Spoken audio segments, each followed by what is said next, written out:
ஒரு பேட்டர்ன் அப்படிங்கிறது ஃபாலோ ஆகிட்டு இருக்கிறத உங்களால் கவனிக்க முடியுதா? ஃபர்ஸ்ட் அந்த பேட்டர்ன் எப்படி செயல்படுது அப்படிங்கிறத பார்த்துக்கோங்க. ஏதாவது ஒரு செய்தி ஒரு வைரலாக மாறுதுன்னு வச்சுக்கோங்களேன், அதே மாதிரியான செய்திகள் வைரலாக்கப்பட்டு கொண்டே இருக்கும். இல்லை அதே மாதிரியான செய்திகளை ஊடகங்கள் வெளியிட்டு கொண்டே இருப்பார்கள். உதாரணத்துக்கு சொல்கிறேன், ஒரு விமான விபத்து அப்படிங்கிறது பெரிய அளவில் வைரலாக மாறுது அப்படின்னா, அடுத்தடுத்த நாடுகள் சின்ன சின்ன விமான விபத்து கூட சின்னதாக, அது வந்து பெரிய அளவில் அந்த விமானத்துக்கு எந்த சேதாரம் கூட இருக்காது, அந்த விபத்து கூட வைரலாக பேசப்படும். அதே மாதிரி தான் கொலை, தற்கொலை, கற்பழிப்பு அப்படிங்கிறது எல்லாமே வைரலாக என்னைக்காவது ஒரு நாள் பேசப்படுகிறது என்றால், அதை தொடர்ந்து நீங்கள் பார்க்கக்கூடிய எல்லாமே அதே மாதிரியான செய்திகளாக இருக்கும். இதுக்கு வேறொரு விஷயம் சொல்லுவாங்க, ரெட் கார் தியரி அப்படின்னு சொல்லுவாங்க. நார்மலாக ஒரு பர்சன்ட்ட ஒரு ஆஃபீஸ் வந்துட்டாங்க, உங்கள் வீட்டுக்கு வந்திருக்காங்க அப்படின்னா, சும்மா சடனாக கேளுங்களேன், நீ இன்னைக்கு எத்தனை ரெட் கார் பார்த்தப்பா அப்படின்னு சொல்லி கேளுங்களேன், அவருக்கு ஞாபகமே இருக்காது. ஆனால் அதே நேரத்தில் இன்றைக்கி நீ எத்தனை ரெட் கார் பார்க்குற அப்படின்னு சொல்லி எனக்கு எண்ணிட்டு வா அப்படின்னு சொல்லி நம்ம ஒரு நபர்கிட்ட சொல்கிறோம். அவர் அடுத்த நாள் வீட்டுக்கு வராருன்னா, வழியில் பார்க்கக்கூடிய நிறைய கார் ரெட்டாக தான் அவருக்கு தெரியும். ரெட்டு தான், அதை எண்ணிக்கிட்டே இருப்பார். ஸோ ஒரு விஷயத்தை நம்ம கவனிக்கிறோம், அந்த விஷயம் நம்முடைய ஈர்ப்பு, நம்முடைய கவனத்தை ஈர்க்கிறது அப்படின்னு சொன்னால், அந்த விஷயத்தை நம்ம மறுபடியும் என்ன செஞ்சுக்கிட்டே இருப்போம், பார்த்துக்கிட்டே இருப்போம். மீடியாக்களும் அதே தான் காண்பித்து கொண்டே இருப்பார்கள். ஏன்னா மீடியாவுக்கு தேவை இந்த மக்கள் எதை கவனிக்கிறாங்க அப்படிங்கிறதை பார்த்து அதற்கு சாதகமான செய்திகளை வெளியிடுவது. ஸோ இப்போ ட்ரெண்டிங் என்ன அப்படின்னு பார்த்தீங்கன்னா, சிறுமிகள், மாணவிகள் வன்புணர்வு செய்யப்படுவது, அவங்க அவங்க அவங்க மேலே ரொம்ப பெரிய அளவில் இந்த பாலியல் கொடுமைகள் செய்வது, அது தொடர்பான செய்திகள் அப்படிங்கிறது கொஞ்சம் வைரலாக ஓடிட்டுருக்கு. எங்கே பார்த்தாலும் அந்த செய்தியாக இருக்குது. நான் சொல்கிறது எத்தனை பேர் அக்செப்ட் பண்ணுறீங்க அப்படிங்கிறது எனக்கு தெரியாது. பட் இதுதான் இப்போ ஊடகங்கள் செய்து வருகிறார்கள். மக்களுடைய கவனம் எங்கே இருக்குது, இல்லை மக்கள் எதை கவனிக்க வேண்டும், இதை இரண்டையுமே தீர்மானிப்பது மீடியாக்கள் தான். அப்படிப்பட்ட மீடியாக்கள் வழியாக நமக்கு கிடைத்த தகவல், இந்த சிறுமிகள் வன்கொடுமை அப்படின்னு சொல்லும்போது, சிவராமன் அப்படிங்கிற ஒரு நபர், முன்னாள் என்டிகேவை சார்ந்தவர், கிங்ஸ்லி அப்படிங்கிற ஒரு ஸ்கூலில் என்சிசி ஸ்கூல் டீச்சராக இருக்கார். அப்படி என்சிசி ஸ்கூல் டீச்சராக இருக்கும்போது அவர் வந்து போலியான சர்டிஃபிகேட் கொடுத்து வாங்கிட்டார் அப்படின்னு சொல்கிற ஒரு தகவல் எல்லாமே வெளியாகுது. 13 சிறுமிகளுக்கு பாலியல் வன்கொடுமை அந்த ஒரு பிரச்சனை நடந்திருக்கலாம் அப்படின்னு சொல்கிறாங்க. இப்போது அவர் உயிருடன் இல்லை, எலி பேஸ்ட்டை தின்னுட்டு செத்துட்டாரு அப்படிங்கிறது தான் வந்திருக்கக்கூடிய தகவல். சிவராமன் மட்டும் இறந்துட்டாரா அப்படின்னு பார்த்தா இல்லை, அவருடைய தந்தையும் அடுத்த நாளே இறந்து விடுகிறார். இதுதான் பெரிய ஒரு ஒரு ஒரு எல்லாருக்குமே ஒரு டவுட் வரும்ல. அப்போ இந்த டவுட்டுக்கு கிளாரிஃபிகேஷன் என்ன அப்படிங்கிற ஒரு கேள்வியை நம்ம கேட்கணும். அப்போ இது உண்மையிலேயே என்ன நடந்திருக்கு அப்படிங்கிறதுக்கான எக்ஸ்ப்ளனேஷனை சீமான் அவர்கள் கொடுத்துருக்காங்க, தமிழ்நாட்டு அரசாங்கம் அவங்களுடைய லெவல்லேருந்து கொடுத்துருக்காங்க, அண்ணாமலை அவர்கள் ஒரு கேள்வியாக கேட்டிருக்காங்க. என்ன நடந்திருக்கு, என்னெல்லாம் நடந்திருக்கு அப்படிங்கிறது தான் இந்த ஒரு பதிவில் பார்க்க போகிறோம். இது தமிழ் பொக்ஷம் வழங்கும் ஆழமான அரசியல் சதுரங்கம்.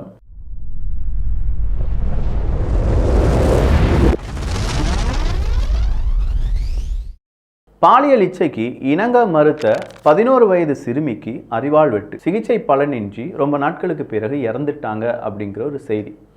இங்கே என்ன நடந்துட்டு இருக்குப்பா அப்படிங்கிறதே தெரியலை.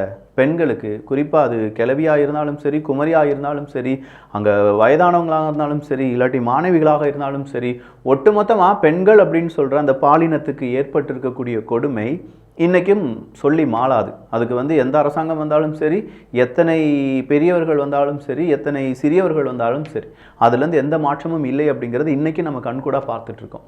இரவு நேரங்களில் தனியாக ஒரு பெண்ணால் வெளியில் செல்ல முடியுமா அப்படிங்கிற கேள்வியை எத்தனையோ காலம் முதலே நாமளும் கேட்டுட்ருக்கோம். இன்றைக்கும் வெளியில் போக முடியாத நிலைமை தான் இருந்துகிட்ருக்கு. உண்மையே சொல்லப்போனால் சில ஏரியாக்களில் மட்டும் அங்கேயும் பெரிய அளவில் போலீஸ் ரோந்து நடவடிக்கையில் இருந்தாங்க அப்படின்னா நம்பி போகிறாங்க.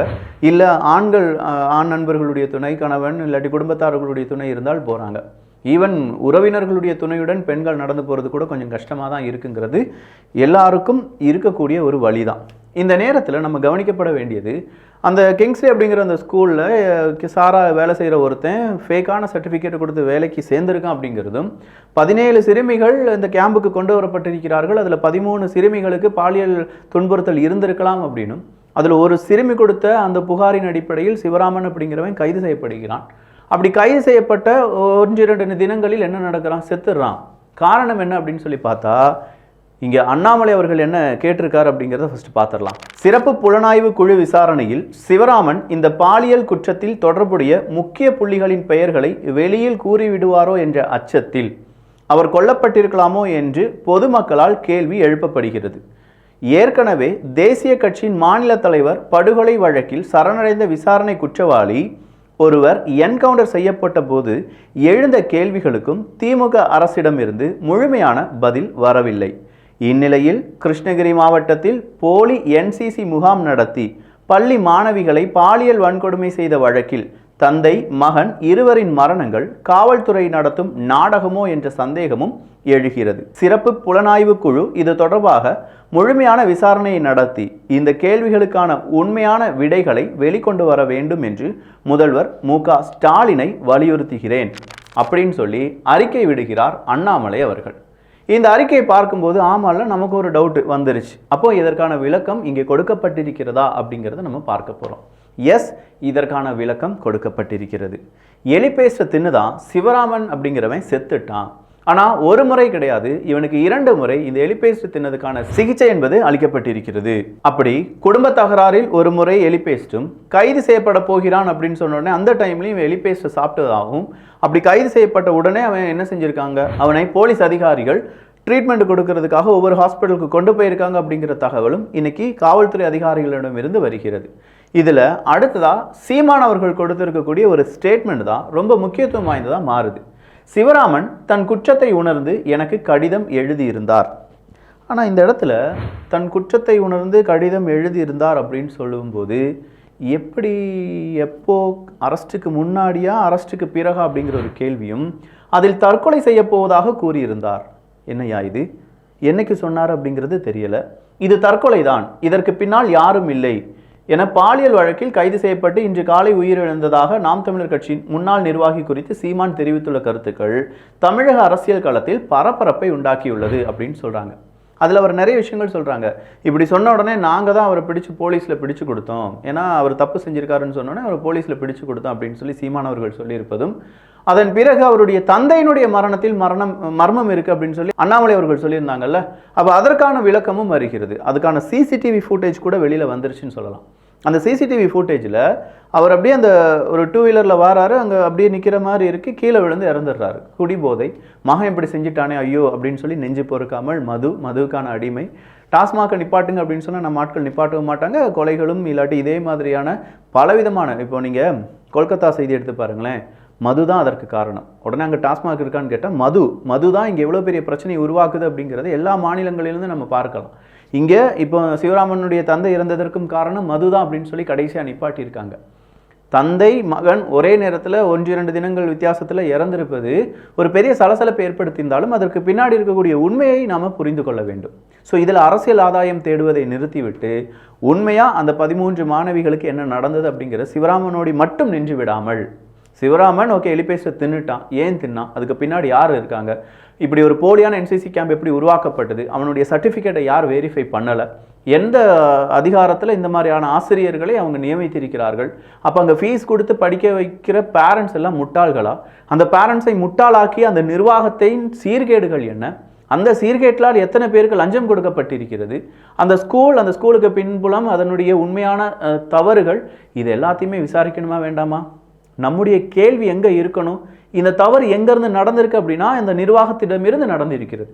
அந்த நிர்வாகம் சரியாக செயல்படாத காரணத்தினால்தான் இவ்வளவு பெரிய பிரச்சனைகளும். அப்போ இந்த பிரச்சனைக்கு மூல காரணமாக இருந்த நிர்வாகத்தை இனிமேல் ஈஸியாக விட்டுருவாங்களா? சிவராமனை செத்துட்டான் அவ்வளோதான், இனிமேல் இவனை ஈஸியாக விட்டுடலாம், இந்த நிர்வாகத்தை விட்டுடலாம்னா இதே மாதிரி எத்தனை நிர்வாகங்கள் சீர்கேடாக இருக்கின்றன. இது பிரைவேட் செக்டாரில் ஒரு நிர்வாகம் அப்படின்னு சொல்கிறோம். ஆனால் இதே இது அரசாங்கம். முந்தானத்து ஒரு வீடியோ பார்க்குறேன், ஒரு அம்மா ஒரு குழந்தைய தூக்கிட்டு நடந்து வருது சாலையில், திடீர்னு தண்ணி தேங்கி இருக்கு, மழை பெஞ்சிட்டு இருக்கா, ஒரு பெரிய பள்ளத்தில் விழுறாங்க, பதறி அடித்து கிட்ட இருக்கிறவங்களாம் போய் ஓடி போய் காப்பாற்றுறாங்க.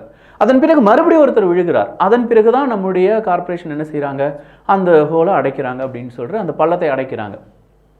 ஒரு நபர் இறக்கிறதுக்கு முன்னாடி அவங்களை பாதுகாப்பது அப்படிங்கிறது தானே ஒரு நிர்வாகத்தினுடைய சரியான நிர்வாகத்திறன். 2 பேர் செத்துட்டாங்க, இனிமேல் நாங்கள் அதை சரி பண்ணுறோம் அப்படிங்கிறதெல்லாம் நிர்வாக சீர்கேடு அப்படின்னு சொல்லுவோம்.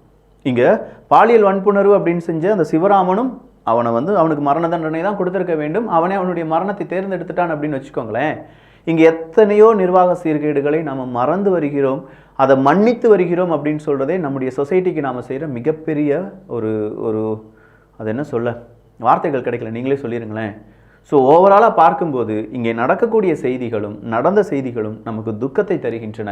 இனியும் நடக்காமல் இருப்பதற்கு தமிழக அரசாங்கம், அரசு அதிகாரிகள் அவங்களுடைய வேலைகளை சரியாக செஞ்சாலே அரசாங்கம் சரியாக வேலையை செய்துவிடும் அப்படின்னு சொல்லி நம்புகிற ஒரு ஆள் நான் தான்.